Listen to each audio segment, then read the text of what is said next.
Привет, друзья! В этом видео я расскажу вам и покажу город, в котором я живу.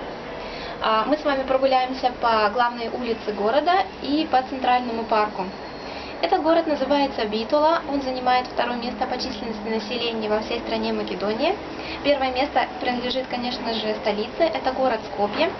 Здесь численность не достигает 1 миллиона человек, где-то примерно 670 тысяч. В самом городе Битола проживает где-то 95 тысяч человек, и эти цифры не обновлялись за последние 20 лет из-за постоянных неурядиц с албанцами, которые проживают на территории этой страны. Конечно, в сравнении с нашими российскими мерками, это очень маленький городочек, больше похожий даже на поселок. Македония очень маленькая страна, она раньше входила в состав бывшей Югославии, и после распада Македонию как отдельную страну мало кто знает. Вся ее площадь занимает где-то 1/4 от площади Челябинской области, что вообще, в принципе, очень-очень мало. Первый раз, когда я сюда приехала, первое, что бросилось мне в глаза и показалось совсем необычным, это маленькие узкие улочки, где машины по встречке еле-еле расходятся. И второе, это дома, крыши домов, которые покрыты черепицей, самой обычной коричневой глиняной черепицей, которая ничем не покрашена.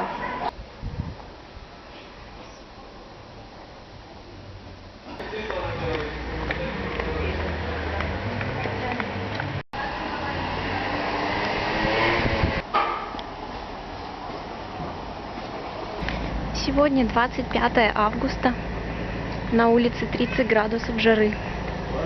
И так обещают до конца месяца, может и в середине сентября точно так же.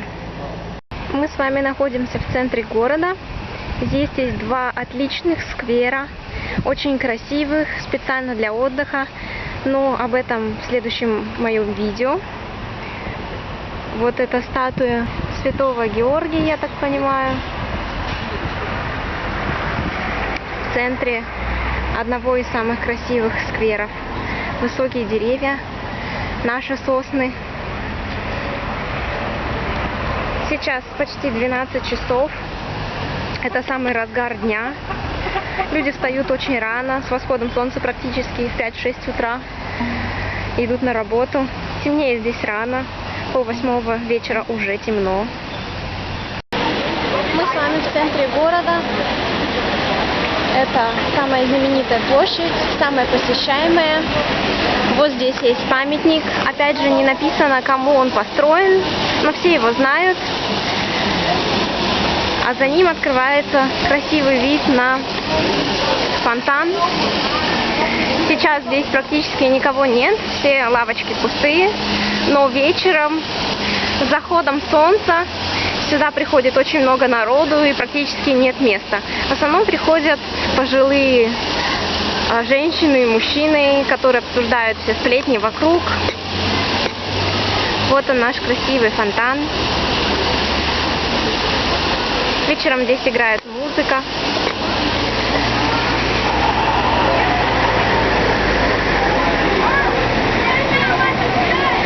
Вообще Битола, как и все остальные города Македонии, знаменита своими кафешками, которые работают круглосуточно практически, с утра до ночи.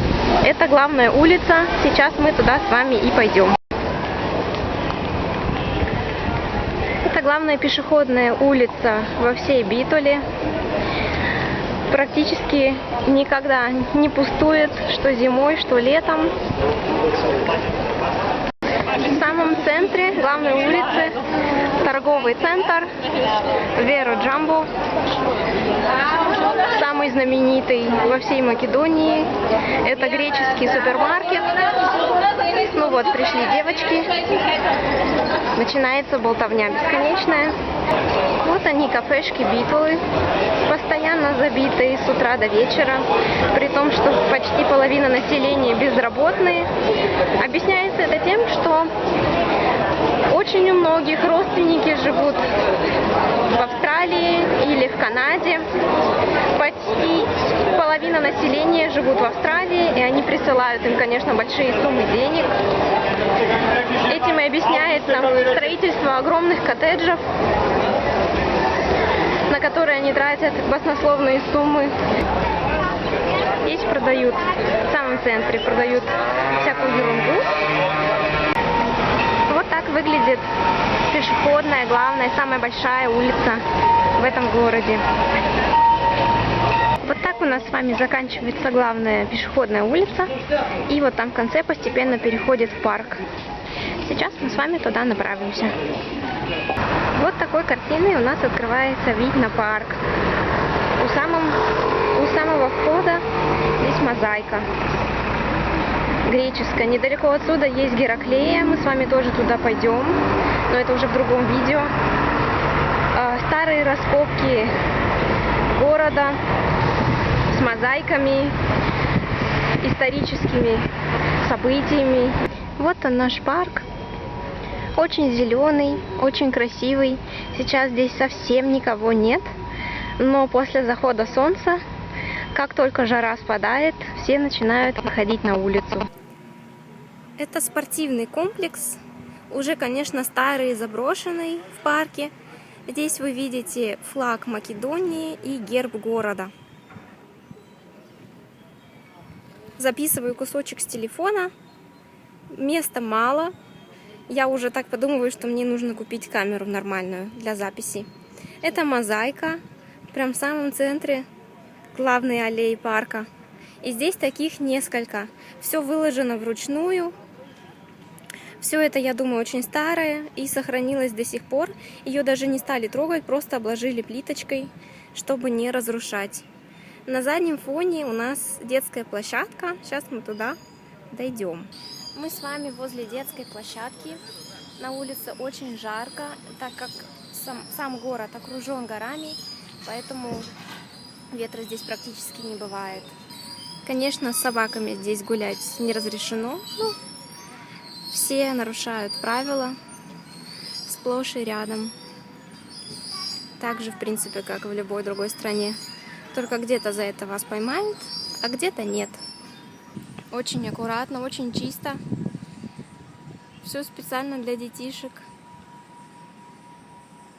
Качельки везде. Вечером сюда приходят с детками. В парке даже есть вот такой фонтанчик, потому что лето очень жаркое. Да и вообще большая часть времени года очень жарко, температуры высокие, чтобы люди просто могли попить. Детский деревянный паровозик.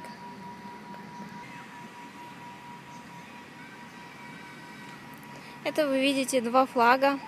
В самом центре детского парка сюда приезжал израильский посол в знак дружбы двух народов. Выстелили камушками два флага и забетонировали. Центральная аллея для велосипедов в парке. Очень-очень много дорожек. Мы с вами гуляли вот там, где стоит девушка с длинными волосами.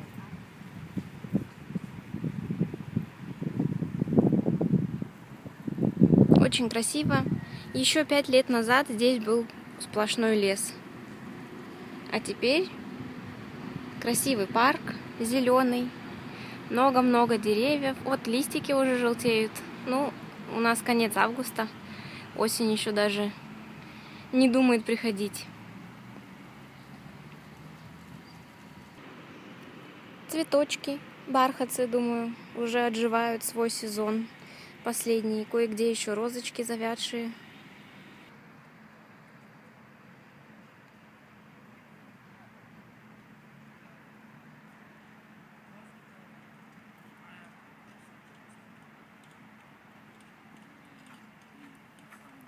Вот еще одна мозаика, уже поновее, выложенная камушками, символ солнца, спираль. В самом конце парка построен спортивный комплекс, а за ним вы видите бассейн. Там еще дымится сверху. Ресторан «Император». В конце парка располагается Битлский зоопарк. Даже вот тут есть часовенка, такие на каждом углу. молебней, как они у нас в России называются. Вот такая вот часовенька, апостолы христианская. И очень много мусульманских, всяких разных, на каждом углу буквально. Вот там дорога наверх, и оттуда открывается очень красивый вид. Направляемся туда. Мы с вами поднялись на холм по той самой дороге, которая шла направо. Вот здесь наверху есть такая тренировочная площадка. Сюда вечером также приходят в основном парни, подростки, тренироваться. Брусья. Вот там уже кто-то тренируется.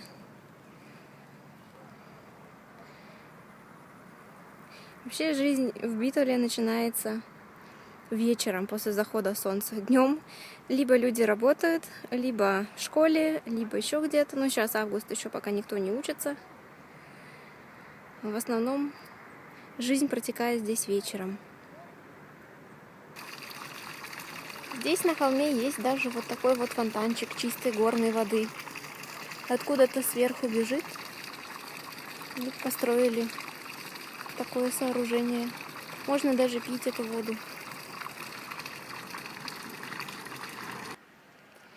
Еще хотела сказать, что очень большое расслоение в денежном эквиваленте. Вот вы видите дома. Вот такие дома могут себе позволить те, кому родственники присылают деньги из-за границы. Один дом на одну семью. А кто-то живет вот в таких домах, полуразрушенных, потому что нет средств даже на ремонт. Мы живем на 7-м этаже. У нас открывается вот такой прекрасный вид на закате. Здесь живут ласточки.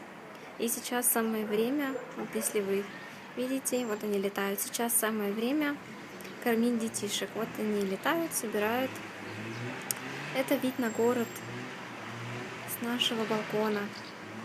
Вот на заднем плане то, что вы видите, 3 отдельных здания. Это достопримечательность города, называется Three Beauties, что в переводе с английского 3 красоты. Вот те здания на горизонте, большие, крупные здания старой больницы.